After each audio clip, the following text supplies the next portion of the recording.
عرب لوگ اپنے آپ کو فصیح کہتے تھے، بڑی صاف زبان والے، کہ ہمارے سامنے باقی دنیا کے لوگ گونگے ہیں، ان کو عجمی کہتے تھے، عجم کے معنی گونگا۔ ہم بڑے فصیح ہیں، صاف زبان بولنے والے ہیں، ہمارے سامنے کسی کی کیا جرأت کے کلام کرے۔ وہ اشعار کہتے تھے، وہ کہانیاں کہتے تھے، اور اس میں ان کو بڑا فخر تھا کہ ہم زبان کے بڑے ماہر ہیں۔ ان کے سامنے کلام پڑھا گیا اسی عربی میں، وہ بھی عربی بولنے والے تھے، عربی میں قرآن نازل ہوا۔ پھر ان لوگوں نے قرآن جیسا کیوں نہیں بنا لیا؟ حضور صلی اللہ علیہ وسلم قرآن پڑھ رہے ہیں، ان کی آگے سے مجال نہیں ہے کہ کچھ بولے، تو ان کو بھی حیرت ہوتی تھی۔ کتنے لوگ قرآن کی ایک ایک آیت سن کر حیران ہوئے اور مسلمان ہو گئے، واقعات موجود ہیں۔ تو میں آپ کو اگر ایک ایک تفصیل سناؤں اس حوالے سے زبان و بیان کی، آپ حیران رہ جائیں۔ اس قرآن سے آج بھی آپ اس کا معنی نہ بھی سمجھ رہے ہوں، صرف پڑھیں، سننے والے پہ اثر ہوتا ہے، کیونکہ اس کے الفاظ میں بھی نور ہے، رحمت ہے، شفا ہے، ہدایت ہے، اثر ہے، اور وہ کرتا ہے اثر۔ 1400 کتنے برس ہو گئے، مگر آج بھی پڑھنے والے اکتاتے نہیں ہیں، ایک بار پڑھیں 100 بار پڑھیں، ان کی طبیعت نہیں اکتاتی کہ ابھی پڑھا ہے، نہیں، پڑھتے جاتے ہیں، نیا لطف آتا ہے۔ تو حضور صلی اللہ علیہ وسلم نے ان کے سامنے قرآن پڑھا۔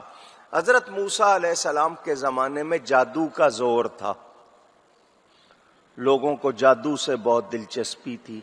اللہ نے ان کو ایسے معجزے عطا فرمائے کہ جادو کا توڑ ہوا۔ حضرت موسیٰ علیہ السلام لاٹھی پھینکتے ہیں، وہ اژدہا بن جاتی ہے، پتھر پہ وہی لاٹھی مارتے ہیں، چشمے جاری ہو جاتے ہیں، اپنا ہاتھ اپنی بغل کے نیچے دبا کے نکالتے ہیں، وہ چاند کی طرح چمکتا ہے۔ تو یہ جادو کرنے والوں کو بتا دیا گیا کہ تم جو جادو کر رہے ہو وہ تمہارا اپنا سیکھا ہوا بناوٹی ہے، لیکن اللہ نے جو دیا ہے وہ معجزہ ہے، اور تمہارے پاس اس کا کوئی بدل نہیں ہے۔ حضرت عیسیٰ علیہ السلام کے زمانے میں بیماریاں، کوڑ، برس، یہ بیماریاں تو طب، جس کو میڈیکل سائنس آپ لوگ کہتے ہیں، اس کا زور تھا۔ اللہ نے ان کو ویسا معجزہ دیا، وہ اندھے کی آنکھوں پہ ہاتھ رکھتے ہیں وہ دیکھنے لگ جاتا ہے، بیمار پہ ہاتھ پھیرتے ہیں وہ تندرست ہو جاتا ہے۔ حضور صلی اللہ علیہ وسلم جب تشریف لائے تو لوگوں کو اپنی زبان پر بڑا وہ ناز تھا، جس کو آپ غرور کہتے ہیں، بڑا فخر کرتے تھے۔ اللہ نے آپ کو قرآن کا معجزہ دیا، آپ نے ان کے سامنے قرآن پڑھا کہ لاؤ، تم زبان کے اوپر بڑے دعوے کر رہے ہو، اس کا جو لاؤ، توڑ لاؤ، کوئی اس کا بدل لاؤ، اس کے مثل لاؤ، وہ لا سکے نہیں اور لا سکتے بھی نہیں۔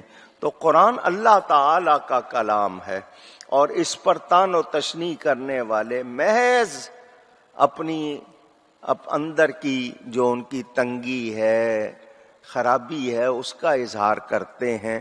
اس قرآن جیسا کوئی کلام اونچی، نبی پاک پڑھ رہے ہیں، وہ سن رہے ہیں، دیواروں کی اوٹ سے سن رہے ہیں، اور حیران ہوتے ہیں کہ واقعی اس کلام میں اثر ہے، کیونکہ عربی تو ان کو آتی تھی، وہ تو سمجھتے تھے، اپنے طور پر اپنے آپ کو بڑا اچھا بھی سمجھتے تھے، مگر ان سے اس قرآن کی مثل ہو سکا اونچی نہیں۔ اعلیٰ حضرت فرماتے ہیں، شعر پہلے بھی آپ کو سنایا تھا، پھر سنا دیتا ہوں، کہ تیرے آگے یوں ہیں دبے لچے فصحا عرب کے بڑے بڑے، فصحا جمع ہے فصیح کی، فصیح صاف بولنے والا، جس کی زبان صاف ہو، الفاظ صاف ہو، عمدہ ہوں، عمدہ عبارت، اس کی جمع فصحا، کہ حضور آپ کے سامنے عرب کے بڑے بڑے صاف عمدہ بولنے والے بھی دبے لچے ہیں، ان کو سر اٹھانے کی جرت تیرے آگے یوں ہیں دبے لچے فصحاء عرب کے بڑے بڑے، کوئی جانے منہ میں زبان نہیں بلکہ جسم میں جان نہیں۔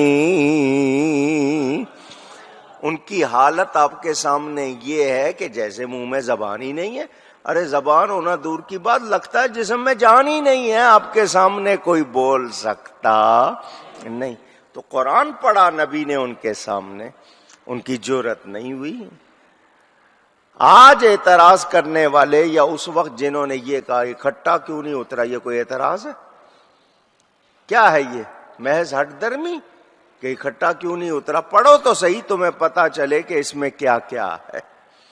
اور یہ سب کتابوں کا جامع بھی ہے۔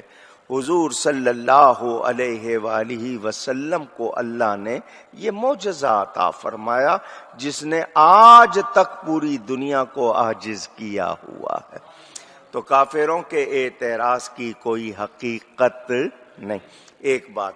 دوسری بات یہ کہ اس آیت سے ہمیں قرآن کے آداب معلوم ہو گئے کہ ہمیں اسے پڑھنا چاہیے اور ٹھہر ٹھہر کر پڑھنا چاہیے اور سمجھنے پہ زور دینا چاہیے۔ یہ ہمارے لیے تعلیم ہو گئی۔ اور اس کی بہترین تفسیر کے معنی جو بات چھپی ہوئی ہے اس کو کھولنا، کھول کر بیان کرنا۔ اللہ تعالی کی طرف سے آیا وَأَحْسَنَ تَفْسِيرًا کہ ہم ایسا جواب لاتے ہیں اس قرآن میں جو بیان کے لحاظ سے بھی بہت عمدہ اور ایسی تفصیل والا حکمت کے تقاضوں کے عین مطابق کہ دنیا سوچتی کی سوچتی رہ جائے اور بیان پورا ہی نہ ہو سکے۔ آپ اندازہ کریں کتنے علماء نے تفسیر لکھی مگر کسی ایک نے دعویٰ نہیں کیا کہ میں نے پورا بیان کر دیا ہے۔ سب یہی کہہ رہے ہیں کہ اتنا ہماری سمجھ میں آیا ہے، اندر کتنا ہے وہ ہمیں معلوم نہیں۔ تو اس قرآن میں کیسے کیسے واقعات بیان ہوئے، کتنی باتیں بیان ہوئی ہے، اس کا ہم اندازہ کر سکتے نہیں، لیکن ہمیں توجہ کرنی چاہیے، غور کرنا چاہیے۔ غور کرتے نہیں اور اعتراض کر دیں تو یہ ہماری فہم کا، سمجھ کا نقص ہے۔ قرآن میں کوئی نقص، کوئی عیب، کوئی شک نہیں ہے۔ ایک بات، قرآن کا ہر مضمون جو بیان ہوا ہے حسن و کمال پر مبنی، اس میں خوبیاں بھی ہیں اور اس میں بہت سے راز، کسی پر ایک کھل گیا، کسی پہ 2 کھل گئے، کسی پہ 10 کھل گئے، کتنے راز ہیں۔ حضرت عمر فاروق رضی اللہ تعالی عنہ کہتے ہیں سورہ بقرہ 2.5 پاروں میں ہے نا، دوسری سورت قرآن کی سورہ فاتحہ کے بعد، وہ کہتے ہیں میں نے حضور صلی اللہ علیہ وسلم سے 12 سال میں پڑھی ہے ایک سورت، 12 سال میں۔ کتنا ان کو اس میں ملا ہوگا۔ ہمارے پاس تو 10 منٹ ہوتے ہیں، ہم پڑھ کے اگلا صفحہ پلٹ دیتے ہیں۔ 12 سال میں نبی پاک صلی اللہ علیہ وسلم سے پڑھی، کتنے راز سیکھے ہوں گے، کتنی باتیں ان کو پہنچی ہوں گی۔ اور پھر مولا علی کرم اللہ تعالی وجہ الکریم، ان کی شان، وہ فرماتے ہیں جو کچھ سارے قرآن میں ہے وہ سورہ فاتحہ میں ہے۔ اب ان کو پتا چل گیا کہ قرآن میں کتنی باتیں ہیں سورہ فاتحہ میں، فرمایا جو سورہ فاتحہ میں ہے وہ بسم اللہ میں ہے، اور جو بسم اللہ میں ہے وہ بسم اللہ کی بے میں ہے۔ فرماتے ہیں اس کی تفسیر لکھوں تو اتنی کتابیں بن جائیں کہ 70 اونٹ نہ اٹھا سکیں۔ یہ اس ہستی کی شان بتا رہا ہوں جس نے نبی سے سیکھا ہے، تو خود نبی کو کتنا اللہ نے دیا ہوگا۔ اب ایک اونٹ کتنا وزن اٹھا لیتا ہے؟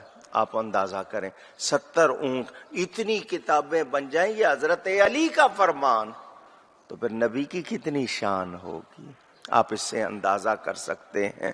تو یہ ان کے جملہ اعتراضات کفار و مشرکین کے باطل ہیں، آپ بھی کہہ دیجئے ان کے اعتراضات باطل ہیں، اور اللہ کا ہر جواب حق ہے، سچ ہے، اس میں کوئی شبہ نہیں، ان کے اعتراضات کی کوئی حیثیت نہیں۔ اللہ تعالیٰ نے جو جواب دیے، دیکھیں قرآن آج تک ہے، اور وہ لوگ اس وقت اگر تھوڑے تھے، آج پوری دنیا میں کتنے ہیں جو مانتے نہیں ہیں، لائیں نا کوئی جواب، ان سے کوئی جواب بن رہا ہے؟ نہیں، اور بن سکتا بھی نہیں۔